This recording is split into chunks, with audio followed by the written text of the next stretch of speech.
നിയമസഭാ തെരഞ്ഞെടുപ്പ് ഫലം ആവേശത്തിരയിൽ പ്രവാസ ലോകവും. രാഷ്ട്രീയ തിരയോളത്തിൽ മത്ര.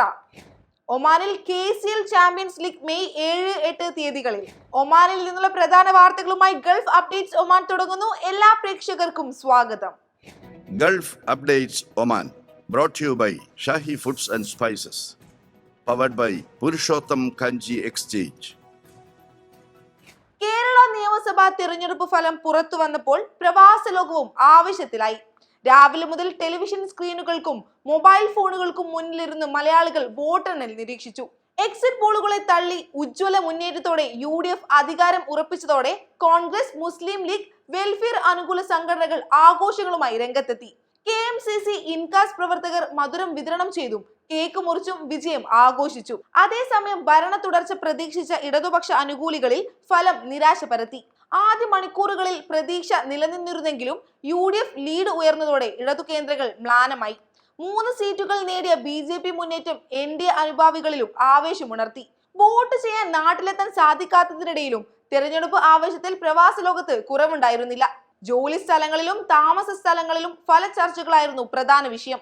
വർക്കയിലെ സിലാൽ സെൻട്രൽ വെജിറ്റബിൾ മാർക്കറ്റിൽ തൊഴിലാളികൾക്കായി വലിയ സ്ക്രീനിൽ തെരഞ്ഞെടുപ്പ് ഫലം ലൈവായി പ്രദർശിപ്പിച്ചു. ഫലം കാത്തിരുന്നവരിൽ ഭൂരിഭാഗവും UDF അനുഭാവികളായിരുന്നു.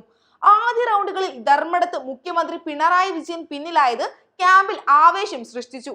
UDF 100 സീറ്റുകളിൽ ആധിപത്യം പുലർത്തിയതോടെ തൊഴിലാളികൾ ആവേശത്തോടെ ആരവങ്ങൾ ഉയർത്തി. കേക്ക് മുറിച്ചും ലഡു വിതരണം ചെയ്തുമാണ് 10 വർഷത്തിനു ശേഷമുള്ള തിരിച്ചുവരവ് ആഘോഷിച്ചത്. ഭരണവിരുദ്ധ വികാരമാണ് ഫലത്തിൽ പ്രതിഫലിച്ചതെന്ന വിലയിരുത്തലാണ് തൊഴിലാളികൾ പങ്കുവച്ചത്. മലയാളികളുടെ രാഷ്ട്രീയ ബോധം മറ്റ് രാജ്യക്കാരും കൗതുകത്തോടെ നിരീക്ഷിച്ചു. മലയാളികൾ കൂടുതലായി ജോലി ചെയ്യുന്ന മദ്രാസ് ദിവസങ്ങളായി രാഷ്ട്രീയ ചർച്ചകളാൽ സജീവമാണ്. കേരളത്തിലെ വിവിധ ജില്ലകളിൽ നിന്നുള്ളവരും വ്യത്യസ്ത പാർട്ടി അനുഭാവികളും ഉള്ളതിനാൽ ഇത് കേരളത്തിന്റെ ഒരു മിനിയേച്ചർ പതിപ്പായി മാറിയിരിക്കുകയാണ്. ഫലപ്രഖ്യാപന ദിവസം പതിവിലും നേരത്തെ ഉണർന്ന് കുളിച്ചൊരുങ്ങി TVക്ക് മുന്നിലിരുന്നും മൊബൈൽ വാർത്തകളുടെ അപ്ഡേഷൻ കണ്ടും പ്രവാസികൾ ഫലത്തിൽ മുഴുകുകയായിരുന്നു. UDF വിജയത്തെ ആവേശത്തോടെ സ്വീകരിച്ചവരും LDF പരാജയം വിലയിരുത്തിയവരും തമ്മിൽ ചർച്ചകൾ നടന്നു. ഞങ്ങൾ 10 വർഷക്കാലം സാമാന്യം നല്ല ഭരണം കാഴ്ചവെച്ച് തന്നെയാണ് 3ാം ഊഴത്തിനായി ശ്രമിച്ചത്. ജനങ്ങൾ മാറി നിൽക്കാൻ പറഞ്ഞത് അംഗീകരിച്ച് ഇനി ക്രിയാത്മക പ്രതിപക്ഷമായി തുടരുമെന്നാണ് തോൽവിയിലെ നിരാശ മറച്ചുപിടിക്കാതെ ടൈലറായ തൃശൂർ സ്വദേശി രഘു പറയുന്നത്.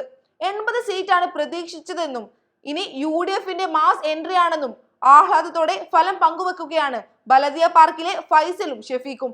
CPMന്റെ പ്രത്യേകിച്ച് പിണറായിയുടെ ധാർഷ്ട്യമാണ് പരാജയം കനിപ്പിച്ചതെന്നാണ് കണ്ണൂർ സിറ്റി സ്വദേശിയായ ഷുക്കൂറിന് പറയാനുള്ളത്. കടുത്ത LDF അനുഭാവിയായിരുന്നു ഷുക്കൂർ. അടുത്തിടെയാണ് LDF ക്യാമ്പ് വിട്ട് UDFന്റെ ഭാഗമായത്. ഈ വിജയം പ്രതീക്ഷിച്ചതാണെന്നും പ്രതിപക്ഷ നേതാവായിക്കൊണ്ട് UDFനെ ചലിപ്പിച്ച് വിജയത്തിലേക്ക് നയിച്ചതിന് പിന്നിൽ VD സതീശന്റെ പങ്ക് ഈ അവസരത്തിൽ പ്രത്യേകം എടുത്തു പറയേണ്ടതാണെന്ന് കോൺഗ്രസ് അനുഭാവി ഷാനവാസ് കറുകപ്പുത്തൂരിന്റെ പക്ഷം. ഭരണത്തിന്റെ കുഴപ്പങ്ങൾ കൊണ്ടല്ല തോറ്റതെന്നും ന്യൂനപക്ഷങ്ങളെ തെറി പറയുന്ന ചില നേതാക്കളെ പിന്തുണച്ചതുകൊണ്ടാണ് തോറ്റുപോയതെന്നുമാണ് മുഖ്യമന്ത്രിയുടെ മണ്ഡലക്കാരനായ ഹിതാഷ് പറഞ്ഞത്. ഇനി കുറച്ചുകാലം പ്രതിപക്ഷത്ത് ഇരുന്ന് ഞങ്ങൾ ശക്തമായി തിരികെ വരുമെന്നും ഹിതാഷ് പ്രതീക്ഷ പങ്കുവെക്കുന്നു.